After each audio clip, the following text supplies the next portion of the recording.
High! আমার channel যারা regular follow করো, জানি না আমি কজন আমার চ্যানেল ফলো করো। যারা ফলো করো তাদের উদ্দেশ্যেই একটাই কথা বা যারা আমার ভিডিওটা দেখছো তাদের উদ্দেশ্যেই কথাটা যে আমি পারিজাত পুষ্প নিয়ে একটা ভিডিও বানিয়েছিলাম। সেটা ছিল আমার ইউনিট 1 মানে পার্ট 1 ছিল।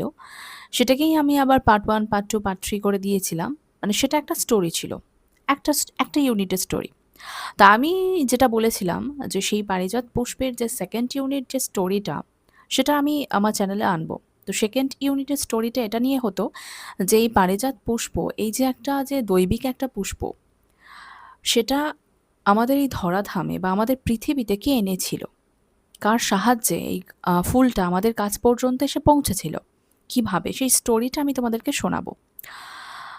তো আজকে এই মোমেন্টে আমার সেটা মনে হলো যে না, এটা একটা ভীষণ মাইথোলজিক্যাল স্টোরি। অনেকের মাইথোলজিক্যাল স্টোরি শুনতে ভালো লাগে, আবার অনেকের ভালো লাগে না। যাদের ভালো লাগে না তাদের কিছু বলার নেই। আমার বেশ ভাল লাগে। শুনতে, শোনাতে বেশ ভাল লাগে। আর নতুন, নতুন কিছু মাইথোলজিক্যাল জিনিস, স্টোরি সেটা আমরা জানতে পারি। সেটা যে বিশ্বাস করতে হবে এমনটা না।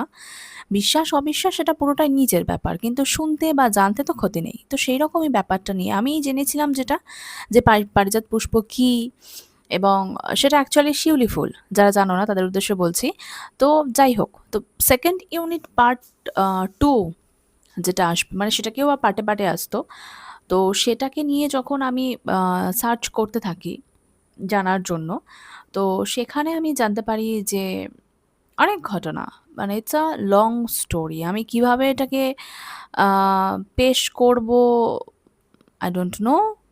তো সেইজন্য আমি এই ভিডিওটা বানাচ্ছি। মানে এই পুষ্পটা আমাদের কাছ পর্যন্ত এসে পৌঁছেছিল কৃষ্ণের দ্বারা, ভগবান কৃষ্ণের দ্বারা এবং যখন সমুদ্র মন্থন হয়েছিল সেই সময় পারিজাত পুষ্প মানে এই স্টোরিটা অনুযায়ী, ওখানে অন্য রকমের স্টোরি দেওয়া আছে।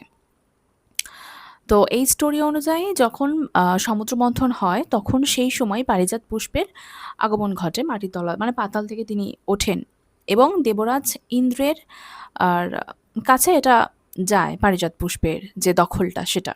এবং সেখান থেকে দেবরাজ ইন্দ্রের বাগান থেকে যখন কৃষ্ণ আমাদের এই পৃথিবীতে নিয়ে আসে সেটা একটা লং স্টোরি। মানে সেখানে একজন নরক বলে একজন ছিলেন। তিনি ছিলেন ভূমিদেবী এবং বরাহ দেবতার পুত্র এবং তিনি ভীষণ বাজে ছিলেন, ভীষণ দুষ্ট ছিলেন। সেজন্য তার নামের পাশে অসুর যোগ করা হয়েছিল।